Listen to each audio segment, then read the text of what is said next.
Kami siap menerima firman Allah dalam Tuhan Yesus yang siap. Sama-sama katakan amin. Tepuk tangan yang meriah bagi Tuhan Yesus. Please sit down. Welcome home GB Pelita. Nice meet you all. Please join with our social media. Silakan bergabung dengan sosial media gereja, sosial media Bapak Gembala, baik di YouTube, Instagram, Facebook, dan TikTok. Dan saya juga menyambut shalom bagi jemaat yang di live streaming di berbagai kota, di berbagai provinsi, bahkan di berbagai negara. Tuhan memberkati, tetaplah setia mengikuti channel live streaming GBI Pelita. Dan saudara pasti diberkati dengan firman Tuhan. Silakan tulis di kolom komen saudara dari mana, sehingga kami tahu sudah sampai di mana tayangan ini beredar, dan kami akan setia mendoakan Bapak Ibu. Tuhan memberkati, tetap semangat dalam Tuhan Yesus. Hari ini kita mau diberkati dengan firman Tuhan dengan tema hidupku adalah penyembahan. Dalam kitab Yakobus pasal yang pertama, ayat yang ke-22 sampai kepada ayat yang ke-27, saya ajak kita sama-sama membacanya dengan semangat. Yakobus 1 ayat 22 sampai kepada ayat 27. 1, 2, ya. Tetapi hendaklah kamu menjadi pelaku firman dan bukan hanya pendengar saja, sebab jika tidak demikian, kamu menipu diri sendiri. Sebab jika seorang hanya mendengar firman saja dan tidak melakukannya, ia adalah seumpama seorang yang sedang mengamat-amati mukanya yang sebenarnya di depan cermin. Baru saja ia memandang dirinya, ia sudah pergi atau ia segera lupa bagaimana rupanya. Ayo semua sama-sama. Tetapi barang siapa meneliti hukum yang sempurna, yaitu hukum yang memerdekakan orang dan bertekun di dalamnya.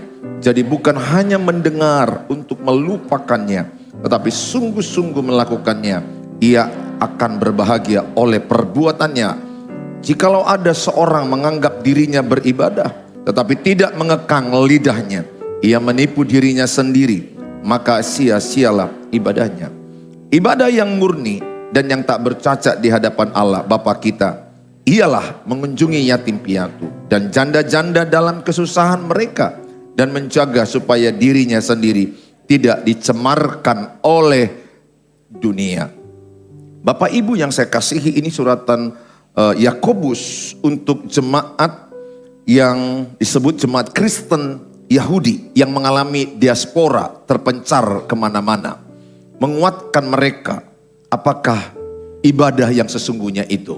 Sedikit saya akan buka Roma 12 ayat pertama. Roma 12 ayat yang pertama dikatakan, karena itu saudara-saudara demi kemurahan Allah, aku menasehatkan kamu supaya kamu mempersembahkan tubuhmu sebagai persembahan yang hidup, yang kudus, yang berkenan kepada Allah. Itu adalah ibadahmu yang sejati. Jadi apakah ibadah yang sejati menurut Roma 12 ayat yang pertama tadi? Ibadah yang sejati adalah kalau Bapak, Ibu, dan saya mempersembahkan hidup, mempersembahkan tubuh.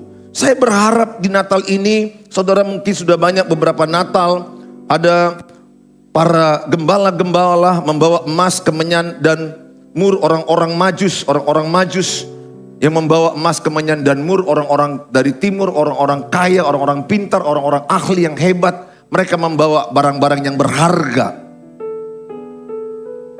Orang-orang majus ini orang-orang pintar, orang-orang hebat yang membawa itu.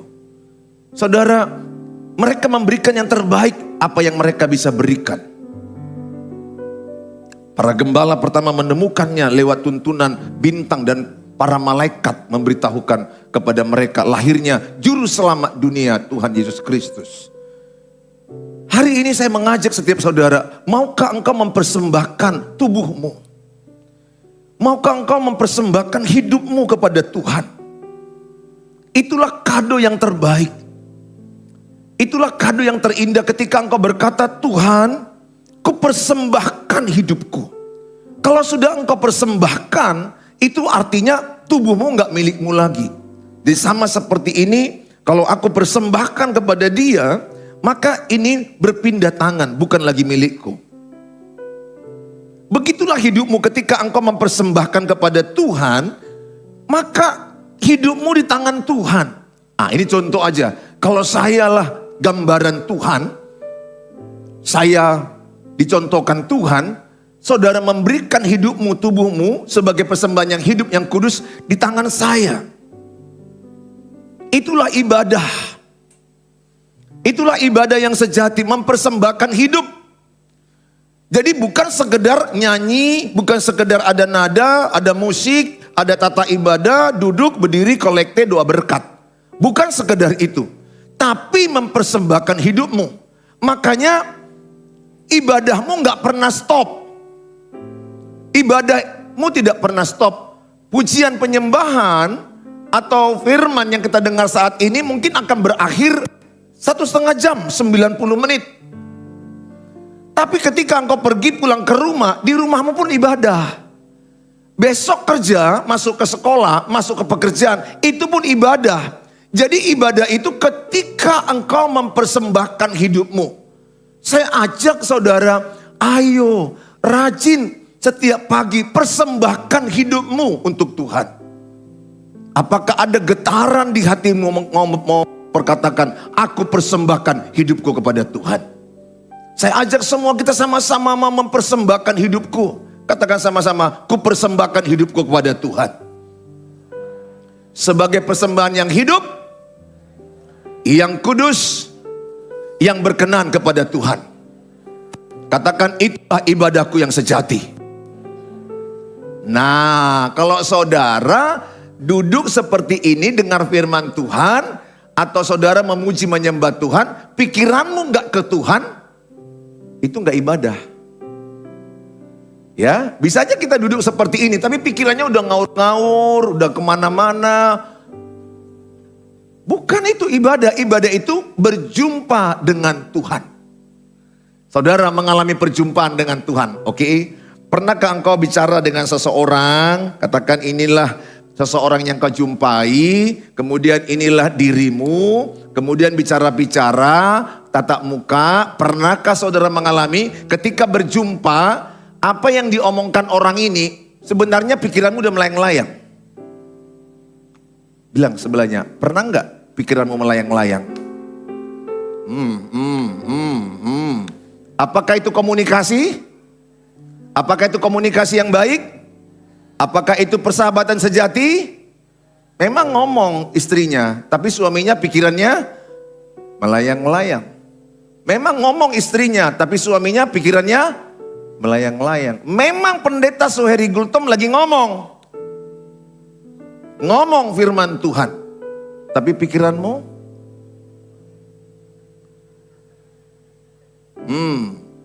beberapa pikiranmu lagi melayang-layang.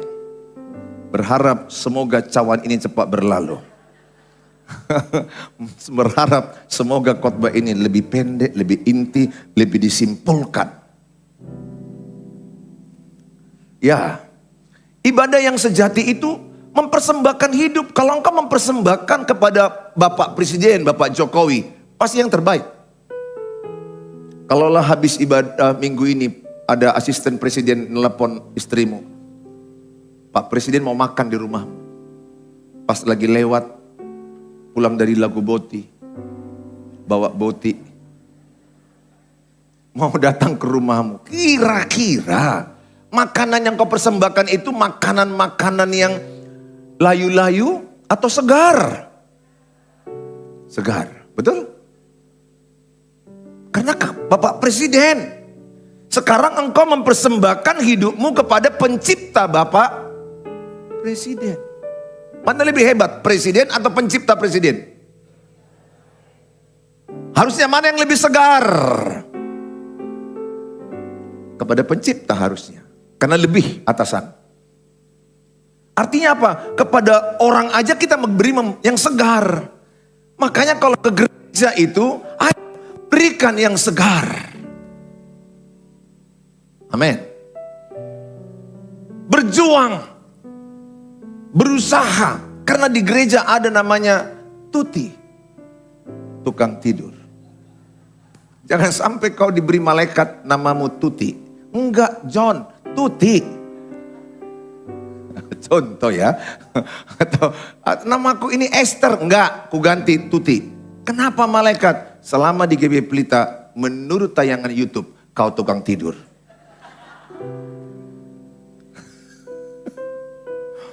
Dia duduk tapi nggak mempersembahkan hidupnya.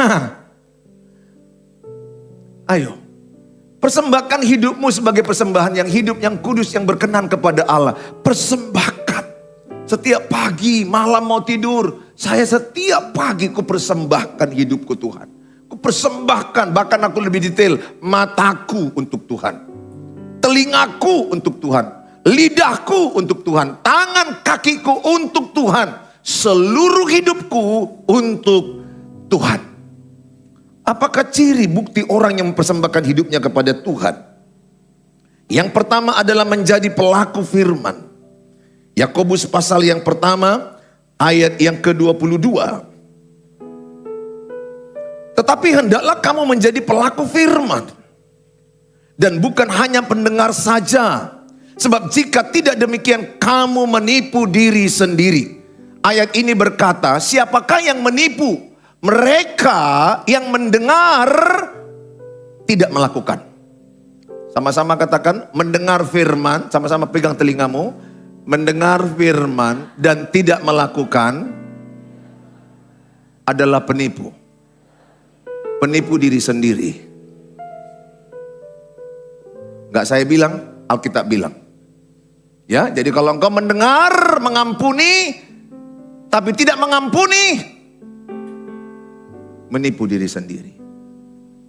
Saya kasihan kadang-kadang, udah lama jadi Kristen, mengampuni pun gak lulus. Udah lama ikut Tuhan. Bahkan di Natal ini pun sudah berapalah Natal yang kau rayakan. Aku udah gak tahu, ini baru tanggal 10. Beberapa di antaramu curiga aku udah 3 Natal kau lewati.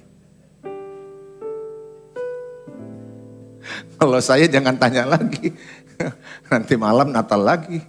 1 hari bisa 2 kali. Semalam 2 kali, pagi dan malam. Saudara, udah berapa kali saudara mendengar kata mengampuni? Coba jujur dulu. Sampaikah saudara mendengar mengampuni lebih daripada 10 kali? Yang pernah dengar khotbah mengampuni lebih 10 kali? Angkat tangan. Lebih 10 kali. Ini nggak angkat tangan ini pasti lebih lagi. Oke ya, oke. Pasti yang lebih lagi ya, oke. Oke, berapa banyak jemaat yang sudah mendengarkan mengampuni lebih 100 kali? Lebih 100 kali selama hidup.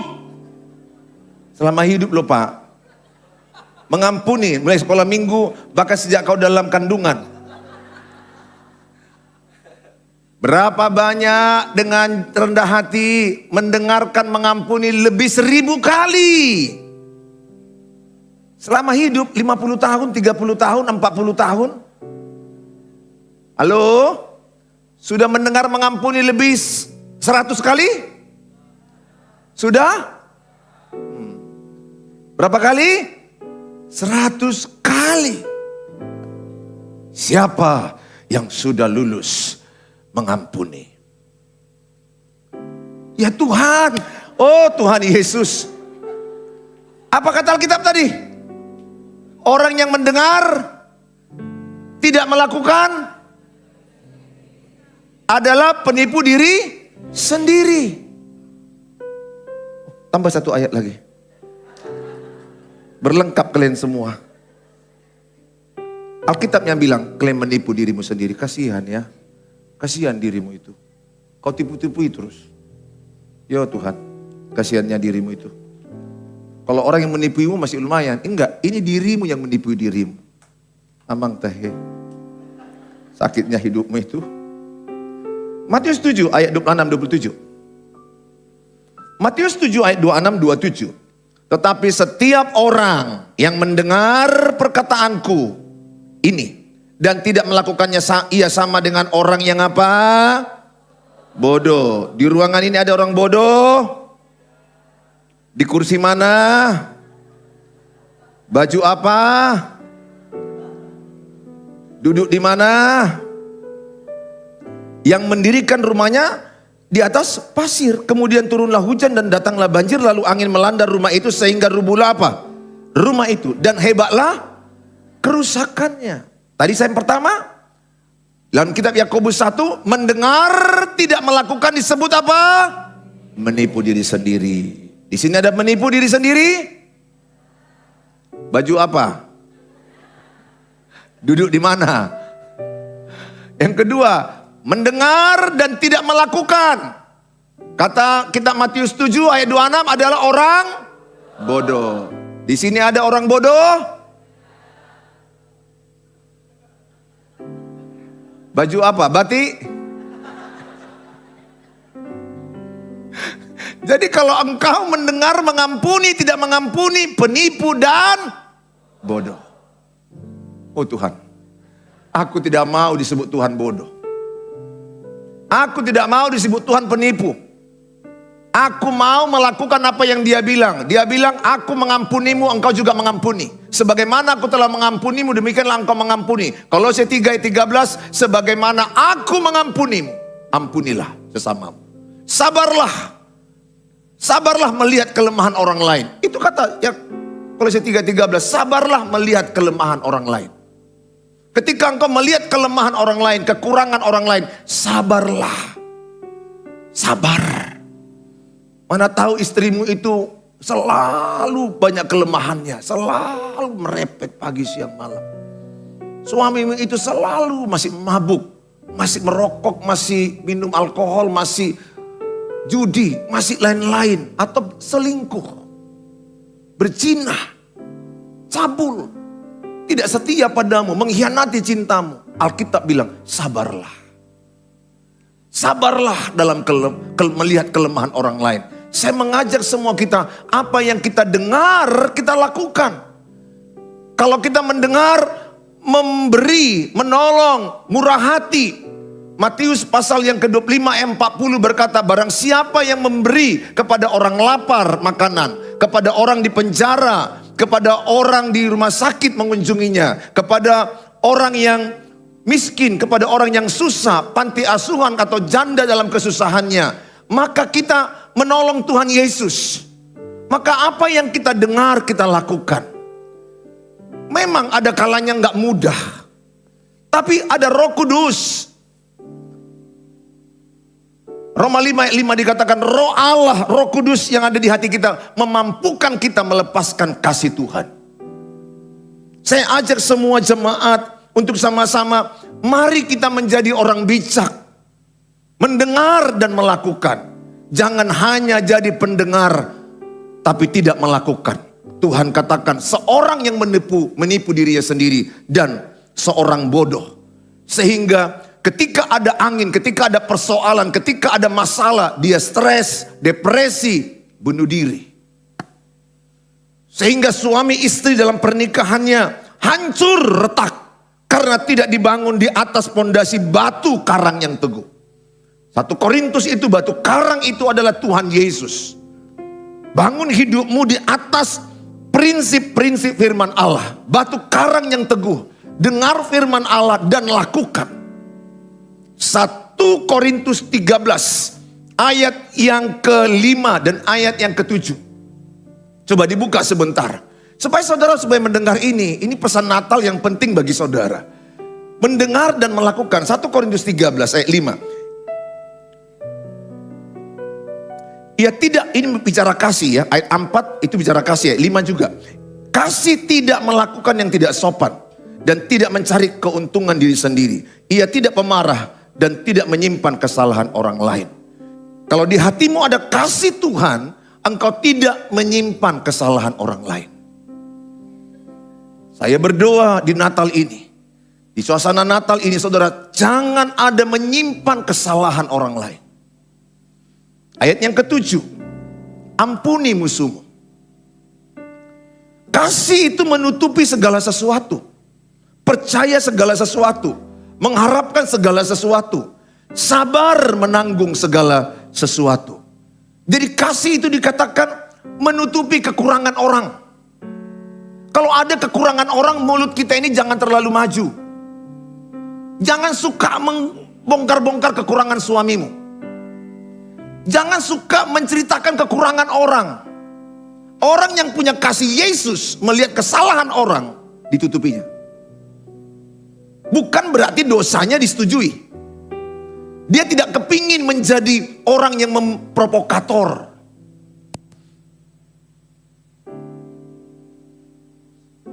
Contoh, saya nggak pernah jumpa dengan dia. Dan memang nggak pernah jumpa ya. Siapa namamu? Denny. Ya betul pula belum pernah jumpa dengan Denny. Atau katakan si Henry nggak pernah jumpa sama si Denny. Nggak pernah jumpa. Ini nggak pernah jumpa. Ini temanku. Terus baru-baru ini kenalan mereka. Ngopi-ngopi. Terus saya bilang sama Henry, tapi aku udah pernah ada masalah sedikit sama dia. Ada yang gak bagus yang dilakukan dia menurut pandanganku. Kuucapkan sama si Henry, ingat ya, ciri penggosip 2. Ciri penggosip 2 kata pembuka. Kita bukan ngomong-ngomongi orang, Henry. Itu yang pertama.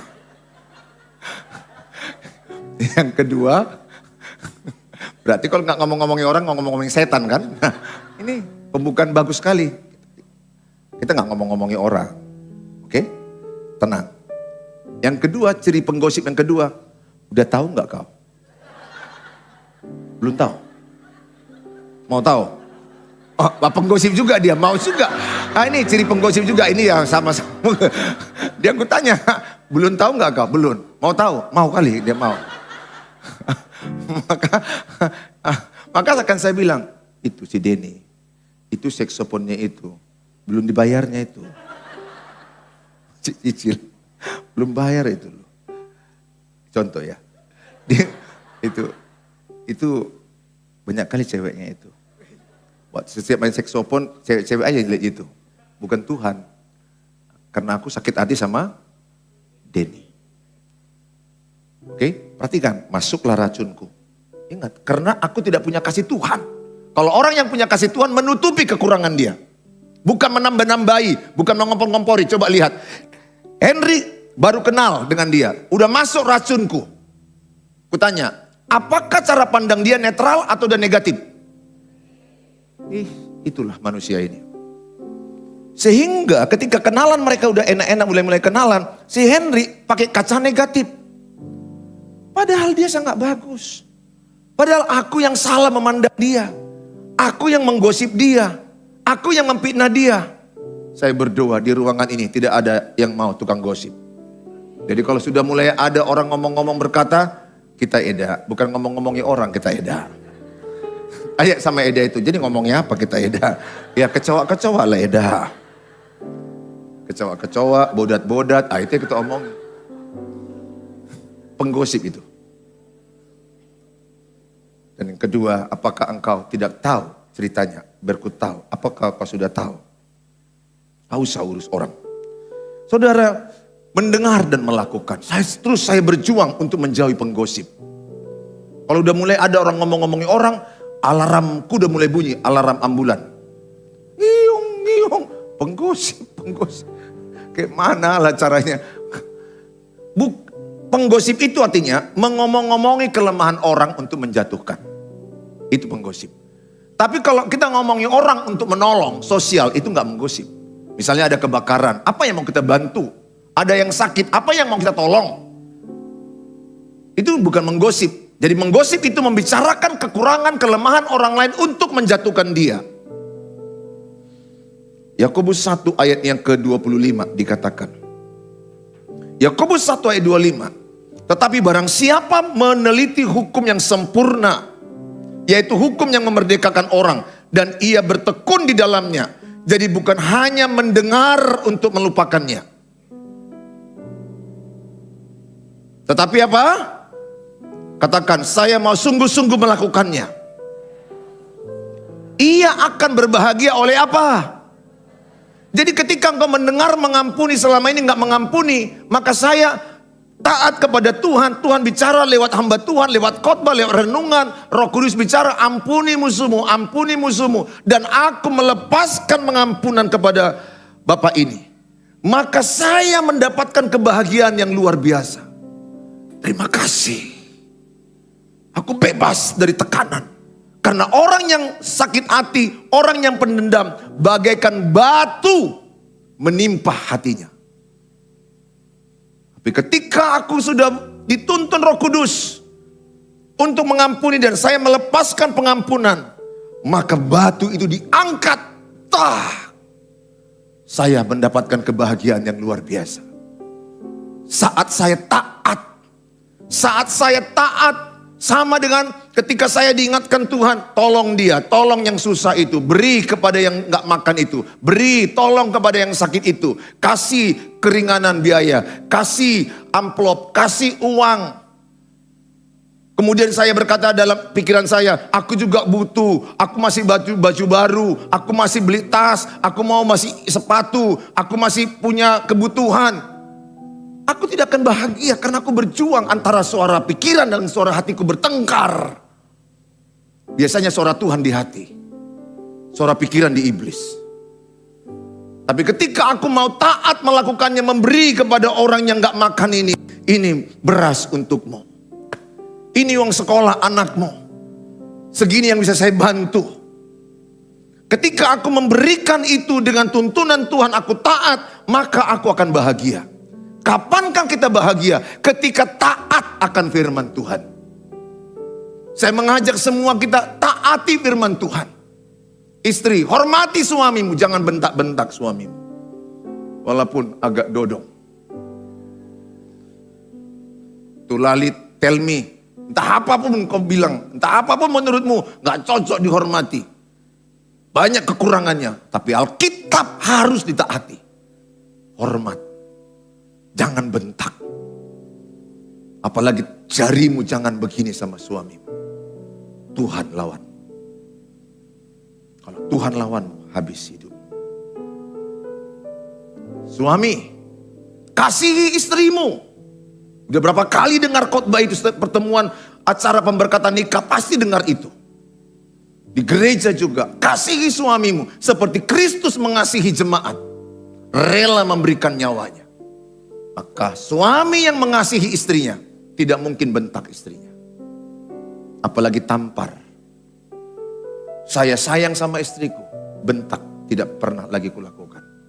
Nada tinggi pun tidak ada lagi sama dia. Karena aku sayang. Aku sayang sama anak-anakku.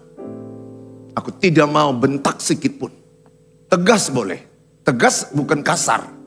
Tegas tapi lemah lembut. Tegas tapi lembut. Tegas itu prinsip. Lembut itu masalah intonasi suara. Ada suami yang kasar bilang istrinya binatang. Istri pun bilang suaminya binatang. Wah, berarti lahir anaknya para kebun binatang. Ya, ada loh suami bilang istrinya anjing, istri bilang suaminya babi. Jadi aku pikir-pikir anaknya ini campuran babi dan anjing. Kasihan aku lihat anak-anaknya itu. Dirusak gambar Allah. Kita kan gambar Allah, rupa Allah.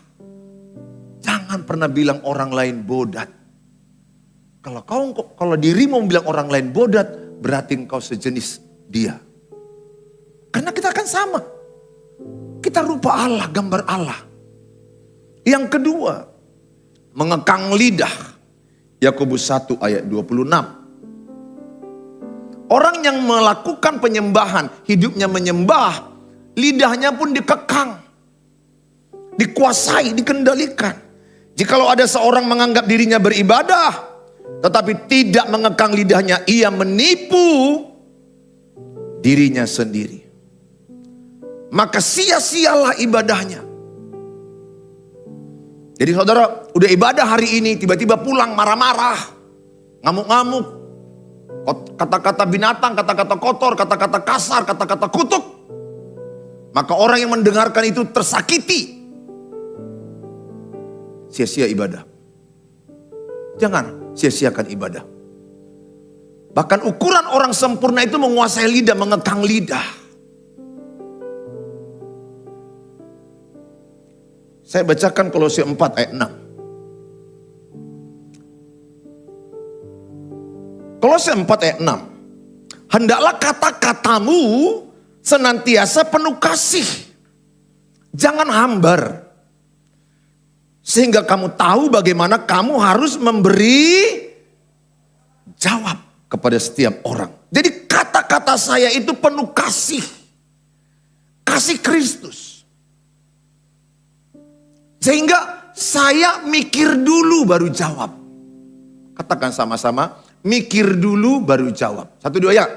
Mikir dulu baru jawab. Ayo yang punya bibir, yang punya kepala sama-sama praktekkan. 1, 2 ya. Mikir dulu baru jawab. Adap-adapan 1, 2 ya. Mikir dulu baru jawab. Bukan jawab dulu baru mikir. Ada orang jawab-jawab tidak mikir. Udah gila itu. Sehingga apa yang kita jawab itu mendatangkan berkat atau kutuk. Mendatangkan kebaikan atau kehancuran. Membangun atau menghancurkan. Coba ukur dulu kata-kata itu. Seandainya kata-kata yang mau kita ucapkan itu, ke kita dulu ucapkan. Coba rasakan ucapanmu. Kan gitu Alkitab bilang. Apa yang kau inginkan orang lain perbuat kepadamu, perbuatlah lebih dahulu. Jadi kalau aku ingin Bapak ini hormat ke saya dulu hormat. Kalau Bapak ini ingin dia lembut, aku dulu yang lembut. Ini enggak, ada ibu-ibu ingin orang lain lembut. Tapi dia ngomongnya kasar. Bu, kau kasar kali. Lembut kau sikit katanya. Ibu yang itu kan. Diam aja dia. Iya tadi kok aku dengar di pesta itu yang kasaran kau ngomong sama dia. Kalau ngomong itu lembut sikit kau. Nadamu harus rendah, lembut, tahu lembut. Akhirnya ibu itu bilang, kayaknya Eda lebih kasar. Kayaknya ibu lebih kasar. Aku gak kayak gitu tadi. Ada orang mengajak lembut tapi kasar. Kalau engkau mengajak orang lain lembut, dirimu dulu lembut. Saya ajak semua sama-sama kita baca. Efesus 4 ayat 29. Efesus 4 ayat 29. Janganlah ada perkataan kotor keluar dari mulutmu. Oh haleluya.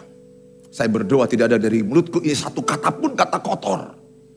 Bahkan tidak ada kata-kata porno. Jangan ya ibu-ibu ya.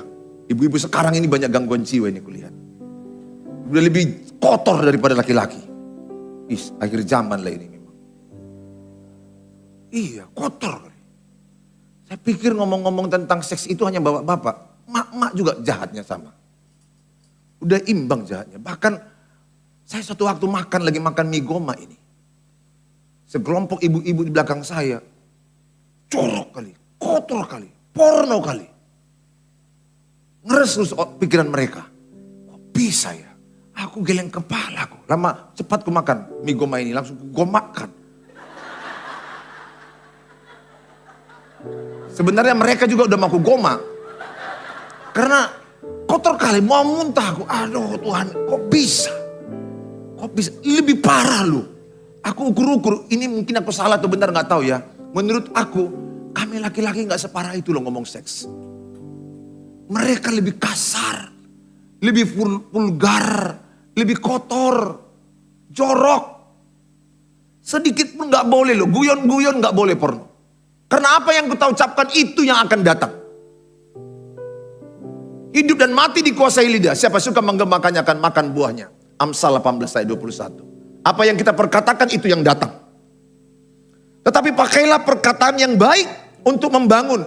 Perkataan yang membangun. Katakan perkataan membangun. Sehingga di mana perlu supaya mereka yang mendengarnya beroleh kasih karunia. Sehingga kalau orang mendengar ngomong, orang dikuatkan. Orang dibangunkan. Orang disemangatin. Coba engkau ketemu saya. Kujamin 5 menit semangatmu tambah. Kujamin. Bukan saya Tuhan.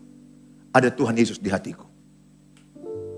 Itu perkataan murid Yesus. Memberi semangat, memberi sukacita, membangun, menguatkan. Makanya saya berdoa, hai suami, jangan racuni istrimu. Kata-kata yang menyucuk dia, mematikan dia berbisa. Demikian juga istri kepada suami. Jangan kata-katamu itu asal keluar, kata-kata yang merusak dia. Gak pernah kau becus kulihat. Sejak kita nikah, rusak kau kulihat. Sejak nikah loh. Pertanyaan, waktu pacaran tahu gak itu rusak? Dinikahi juga. Waktu pacaran pun sebenarnya udah rusaknya kau kulihat. Sebenarnya kau lebih rusak. Karena kau sudah tahu dia rusak, kau teruskan. Saya ajak semua sama-sama please. Jangan ada kata-kata kotor sama anak-anakmu, kata-kata beracun. Jangan satu kata pun kata-katamu menyakiti orang. Ingat apa yang kau tabur kau tuai. Kata-katamu akan kembali kepadamu. Kata-katamu akan kembali kepadamu. Itu hukum perkataan. Amsal 18 ayat 21. Hidup mati dikuasai lidah. Siapa suka menggemakannya makan buahnya. Manusia sial, manusia bodoh, manusia yang gak ada artinya. Terkutuklah kau, dirimu yang terkutuk. Karena itu akan masuk, semua kata-kata itu akan kembali samamu. Makanya aku suka memberkati orang. Gereja orang ku berkati, lebih maju, lebih dahsyat, lebih banyak jiwa-jiwanya. Sama aku berkatnya jadi banyak. Siapa yang suka orang lain maju, Tuhan memajukan dia. Amsal 12 ayat 16. Amsal 12 ayat 16 sama-sama kita baca. Amsal 12 ayat 16 1 2. Amsal 12 ayat 16. 1 2 ya. Bodohlah yang menyatakan sakit hatinya seketika itu juga, tetapi bijak yang mengabaikan cemooh. Bodohlah yang menyatakan sakit hatinya seketika itu juga. Jadi ketika ada orang memancingmu marah, ketika ada orang menyakitimu, jangan responi. Jangan langsung responi. Kuasai dirimu. Kalau langsung, bodoh. Orang yang langsung marah, bodoh. Ada lagi ilmu yang mereka tularkan. Saya ini kalau marah gak bisa pendam-pendam. Emangnya hanya kau bisa begitu? Jumpa kau lebih parah lagi kayak mana? Itu orang bodoh yang bilang itu. Tolong jangan dilakukan kata-kata setan ini. Kalau aku marah, langsung. Oh, bodoh, bodoh. Bodoh kok dipelihara. Marah itu dikelola. Emosi itu dikelola. Ditata dulu. Bahkan saya ajarkan diriku dan jemaat sebelum marah berdoa dulu. Katakan saya sebelum marah berdoa dulu. 1 2 ya. Sebelum marah berdoa dulu. Iya, saya lakukan, Bu, Pak. Ketika istriku marah, anak-anakku marah, aku juga mau marah, aku berdoa, betul. Tuhan Yesus, aku tersakiti. Jujur, aku mau marah. Tolong aku Tuhan. Supaya lidahku ini tidak ada kata-kata menyakiti istriku dan anak-anakku. Karena itu komitmenku. Diurapi Tuhan aku. Aku tetap marah. Gas. Penuh kasih dan lembut. Tapi saya tidak langsung reaksi pada waktu itu. Saya masih ada waktu 2 jam. Kadang 1 hari, 2 hari. Pas nanti lagi makan-makan enak-enak saya tegur. Lain kali nadanya jangan tinggi. Sebagai istri. Lain kali anak-anakku jangan langsung prasangka yang salah. Coba cross check dulu, ngomong baik-baik. Saudara, banyak orang seketika hatimu tersakiti langsung marah, jangan. Orang bijak itu orang yang menguasai emosinya. Menguasai.